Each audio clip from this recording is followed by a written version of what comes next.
लेकिन एक गेम अभी और बाकी है, बहुत बड़ा ये सस्पेंस है, ये क्लाइमेक्स इसको कहें, अभी एंड नहीं माने। अच्छा, एंड नहीं नहीं नहीं, अभी जो फ्लॉट टेस्ट होगा, उस फ्लॉट टेस्ट में अभी भी गेम पलटने की संभावनाएं बनी हुई है कि क्या वो 38 विधायक कथित तौर पर जो शिंदे गुट में कहे जा रहे हैं, क्या वो बाय हार्ट शिंदे के साथ थे या किसी प्रेशर में थे, और किसी के अंतरात्मा की आवाज अगर जाग गई और कोई मेन समय पर आकर पलट के बाला साहब ठाकरे की तरफ मुड़ गए, यानी उद्धव ठाकरे की तरफ, तब क्या होगा?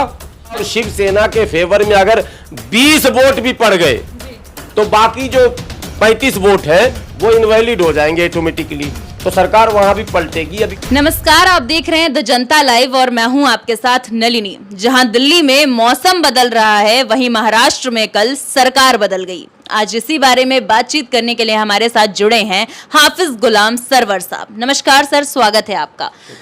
उद्धव ठाकरे ने कल एक प्रेस कॉन्फ्रेंस के दौरान इस्तीफा दे दिया। बेहद भावुक होकर उन्होंने इस्तीफा जो है अपना दिया सीएम पद से, क्या कहना चाहेंगे? नहीं, वो तो सीएम पद हो या इस तरह के जो भी पद हैं जी। जब ये पद जाता है तो भावुक तो लोग हो ही जाते हैं, तो कोई नई बात राजनीति में नहीं है।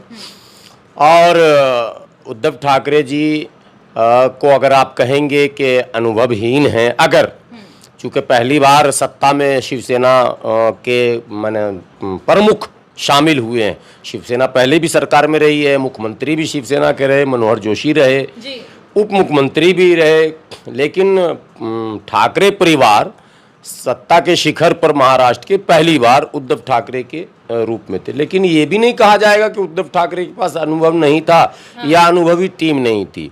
जो महाविकास अघाड़ी है उसमें शरद पवार जैसे दिग्गज राजनेता मौजूद थे, कांग्रेस के कई वरिष्ठ नेता थे, एनसीपी में और कई प्रफुल्ल पटेल इत्यादि सब, छगन भुजबल, ये सब अनुभवी लोग हैं।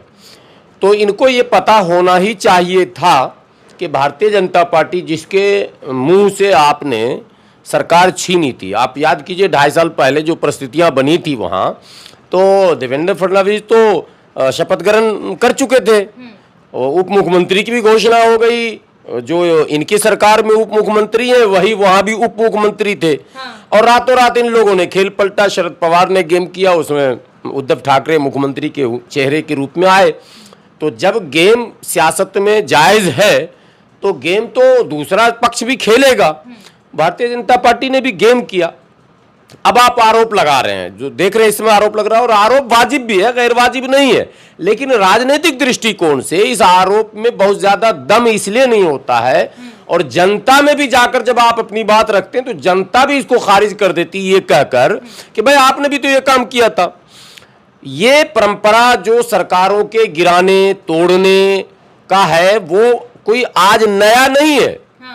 और एक बात साथ में एडिशनल आपको बता दूं कि ये जो केंद्रीय एजेंसियों का इस्तेमाल होता है, जो ईडी आप लगातार सुन रहे हैं, अभी फिर संजय राउत भी ईडी के रेडार पर हैं, इससे पहले मंत्री दो जो है वो ईडी के चक्कर में जेल में है। उसी महाराष्ट्र में उद्धव ठाकरे के वरिष्ठ मंत्री दो मंत्री जेल में हैं, ये आपको पता होना चाहिए। और तीसरे संजय राउत जो प्रवक्ता है, कद्दावर नेता है, वो रेडार पर हैं, आज जाए कल जाए वो भी जेल में चले जाएंगे। तो इसमें भी आरोप लग रहा है कि केंद्रीय एजेंसियों का दुरुपयोग हो रहा है। लेकिन कांग्रेस के शासनकाल में कांग्रेस ने भी केंद्रीय एजेंसियों का दुरुपयोग किया था और सत्ता को उथल पुथल करने का खेल किया था। इसीलिए दल बदल कानून बनाने की जरूरत पड़ गई थी देश में, और अब भी ये लगता है कि अभी इस पर और बहस की जरूरत है। जी, चूंकि जनता जो वोट देती है वो विचारधारा को सामने रखकर वोट देती है। मान लीजिए हमने बसपा को वोट दिया, बिहार में भी बसपा से एक सीट बसपा जीती थी, जमा खान, वो बसपा के सिंबल पर जीते थे और लगातार तीसरा चुनाव वो बसपा से लड़े थे, 2 बार हारे, तीसरी बार जीते। तो वोटर्स जो हैं वो जो अम्बेडकरवादी हैं वो तो बसपा के नाम पर वोट दिए, जीतने के बाद वो जेडीयू में बिहार में चले गए। मतलब विचारधारा के साथ भी तो विश्वासघात हो गया। इसी तरह से विकासशील इंसान पार्टी जो सहनी जी का है बिहार में, 3 विधायक जीते, उनकी भी अपनी एक विचारधारा है, वो तीनों भाजपा में चले गए। अब आपको पता होगा कि एमआईएम के 4 विधायक टूटे। हाँ। तो एमआईएम ने जो जनता ने जो वोट दिया था, तो एमआईएम का अपना एक आइडियोलॉजी है, उस पर वोट दिया था, ये आरजेडी में चले गए। ये जो सिलसिला चल रहा है, इसमें विचारधारा सबसे ज्यादा प्रभावित हो रही है। आज महाराष्ट्र में जो घटना घटी, तो एक दिन में घटना नहीं घटी। आप देखिए कि बगावत एक व्यक्ति करेगा, 2 व्यक्ति करेगा, 3 व्यक्ति करेगा, पूरी पार्टी लग रहा उद्धव ठाकरे के हाथ से बाहर। लगातार अभी 2-3 दिनों पहले जिसको समझाने भेजा गुवाहाटी, वो भी उसी का हो गया। तो खेल तो कुछ है भाई। इससे पहले गुजरात जिसको भेजा समझाने के लिए वडोदरा, वो उसी टीम में शामिल हो गया। भाई किसको भेजा जाए समझाने? मतलब यह है कि कहीं ना कहीं उद्धव ठाकरे से बड़ी चूक हुई है। अपने लोगों को साथ में नहीं लेकर चलना और जो विचारधारा है उस पर संतुष्ट ना करना। यदि आपने विधायकों को संतुष्ट नहीं किया, तो मैं समझता हूं जनता के बीच आप जब जाएंगे तो जनता को भी आप संतोषजनक उत्तर नहीं दे पाएंगे। और बागी जो जाएंगे, तो बागी ने अपना उत्तर पहले तय कर लिया। उसने कहा, आप देख रहे हो चैनलों ने खूब प्रमुखता से उसको चलाया भी है, हिंदुत्व की विचारधारा से और राज ठाकरे अलग हुए इसलिए ऐसा मामला हुआ। ये उन बागियों के लिए एक हथियार है अभी, लेकिन उद्धव ठाकरे जी क्या काट पेश करेंगे ये पता नहीं। दूसरी बात है कि एक्शन लेने में देरी कितनी हुई। उद्धव ठाकरे अगर शुरू के दिनों में जैसे विधायकों ने वहां से पलायन किया था, और जैसे वो गुजरात में मैंने वो हॉल्ट था, परमानेंट स्टेशन तो गुवाहाटी हो गया था, हॉल्ट पर जैसे रुके थे तो खबर तो मिल गई।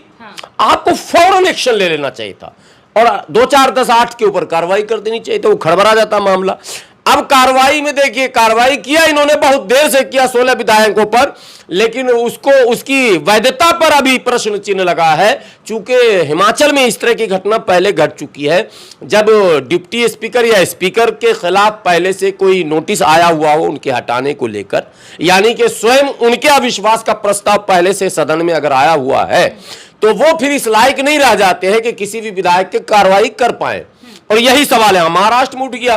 अगर 16 विधायकों पर कार्रवाई हो गई होती तो बाकी विधायक फंस गए होते, या तो उनको इस पाले में आना पड़ता या फिर उनको भी कार्रवाई का सामना करना पड़ता। वो अयोग्य होते, अनुपस्थित होते, तो गणित फिर विधानसभा का बदल जाता। ठीक है, तो कहीं ना कहीं आप कह रहे हैं कि उद्धव सरकार से फैसले लेने में चूक हुई है, इस वजह से बागी विधायक जो हैं निकल कर चले गए। आपने एक बात कही संजय राउत के बारे में, संजय राउत का जिक्र हुआ है, तो कल संजय राउत जैसे ही उद्धव ठाकरे ने इस्तीफा दिया है, उसके बाद संजय राउत ने बोला है कि हमारे अपनों ने ही हमारे पीठ में छुरा घोंपा है। यही बात ओवैसी साहब भी कह रहे हैं कि हमारे अपनों ने बहुत छुरा भोंका, यही बात उद्धव जी कह रहे हैं। लेकिन ये प्रश्न है कि आपके अपने आप को छोड़कर जा कैसे रहे। संजय राउत जी कह रहे हैं, संजय राउत जी कह रहे हैं, पूरा बयान चल रहा है, तो उनसे ये पूछा जाएगा ना, आपके अपनों ने आपके पीठ पर छुरा क्यों भोंका। उद्धव ठाकरे ने भी इस बारे में कहा है कि चाहे पान वाला हो, गुमती वाला हो, चाहे रिक्शा वाला हो, बाला साहब ठाकरे ने अपनी सरकार में हर किसी को विधायक बनाया, जगह दी, मिनिस्टर बनाया, और अब जो है वो हमसे ही विश्वासघात कर रहे हैं। उनकी तरफ से भी बयानबाजी हुई है। हाँ, नहीं, बयान उनका बहुत वाजिब बयान आया है, ये इस बात में कहीं संदेह नहीं। हाँ। शिवसेना एक ऐसी पार्टी थी, शुरू के दौर में लोग इसको गुंडों की पार्टी कहते थे, लोग डरते थे बाला साहब ठाकरे से, और लगता था कि गैंग है शिवसेना। लेकिन शिवसेना ने धीरे धीरे अपने आप को बहुत बदला। और मैं जानता हूं एक ऐसे मुस्लिम को जो शिवसेना में 2001 में मैं उसके घर पर चाय पिए हुआ हूं, जिसकी कोई हैसियत समाज में बहुत ज्यादा नहीं थी, वो व्यक्ति विधायक और मंत्री बन गया, मुस्लिम। और स्वयं अभी शिंदे जो लीड कर रहे हैं बागियों को, वो तो ऑटो चला रहे थे। हाँ। और ऑटो चलाना, रिक्शा चलाना, रेहड़ी पटरी पर खड़ा होना, पार्टी के प्रति वफादारी जिसने भी दिखाई, शिवसेना ने उसको अवसर दिया, मौका दिया। एक बात और शिवसेना के विषय में कहा जाएगा, ईमानदारी से कोई भी राजनीतिक विशेषज्ञ से आप पूछेंगे, मैं समझता हूं उसका विरोधी भी होगा तो इस बात को मानेगा, शिवसेना में पैसे दे लेकर टिकट का देने का रिवाज नहीं है। ये बहुत बड़ी बात है। आपने शिवसेना की बात की है गुलाम साहब, जब भी इलेक्शंस आते हैं तो प्रतिनिधि खड़े होते हैं और सरकारें जो है पब्लिक चुनती है, वोट देती है, लेकिन ऐसे में पब्लिक जो है अपना जी जान लगाकर वोट देती है, सरकार बनती है, उसके हित की सरकार बनती है, मगर फिर दूसरी सरकार गिरा देती है। मतलब जिसको नहीं चुन रही है जनता वापस वही सत्ता में आ जाती, तो जनता के साथ कहीं ना कहीं विश्वासघात हो रहा है कि नहीं हो रहा है? देखिए, मध्य प्रदेश में एक बड़ी घटना घटी। कांग्रेस की सरकार बनी, कमलनाथ मुख्यमंत्री बने। 20 विधायकों ने बगावत किया, आयोग भी करार दिए गए, उपचुनाव भी हुआ। जनता ने क्या किया आपको पता है? वो जनता ने उन सारे भगोड़े धोखेबाज, कांग्रेस की सरकार गिराने वाले, कांग्रेस की टिकट पर पहले से विधायक बनने वालों को वापस भारतीय जनता पार्टी के सिंबल पर विधानसभा भेज दिया। साहब, जनता बड़ा कंफ्यूज है यहां कि आप कभी भी न्याय नहीं कर पा रहे हैं।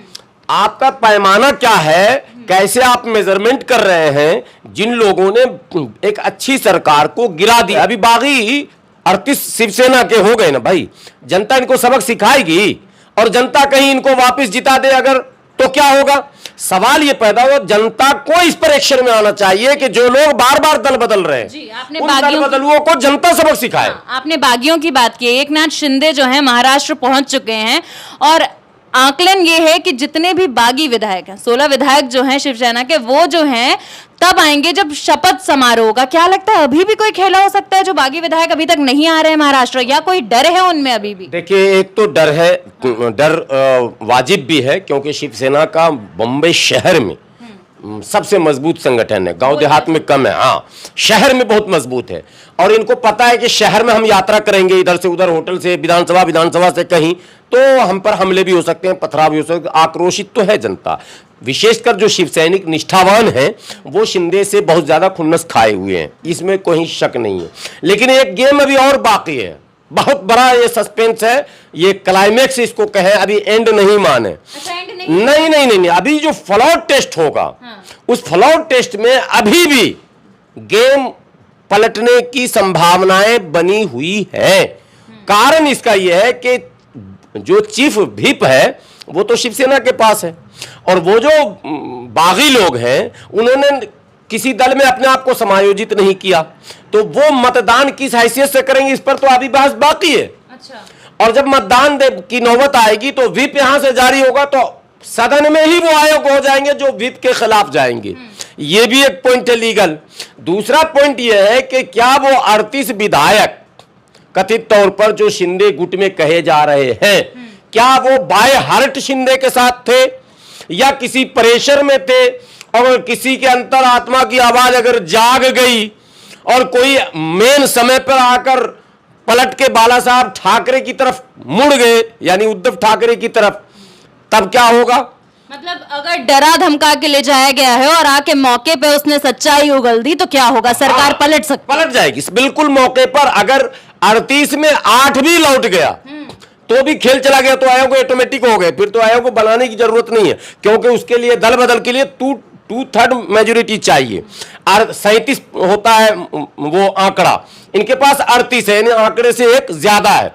और भाजपा जो इतने दिनों चुप रही, ये बगावत आज तो नहीं हुआ, 10 दिन इस खेल को हो चुका है। भाजपा जो 10 दिन तक चुप थी, गुवाहाटी टू गुजरात, गुजरात टू गुवाहाटी हो रहा था, वो 38 के आंकड़े पर की वजह से चुप थी। आंकड़ा जब पूरा हो गया, धर पकड़ के, डरा के, धमका के, जो भी है, चूंकि उनके परिवार के लोगों का बयान आया है सामने, तो उसके बाद इसने ऐलान किया कि अब हम फ्लोर टेस्ट करेंगे, फिर राज्यपाल से मिले, फिर सारी प्रक्रिया तब शुरू हुई। तो अभी ये डर भय बरकरार है कि जब हाउस में लोग होंगे, हाउस तो सेफ जगह है, हाउस में तो बाहरी किसी आक्रमण या हमले का कोई खौफ नहीं है।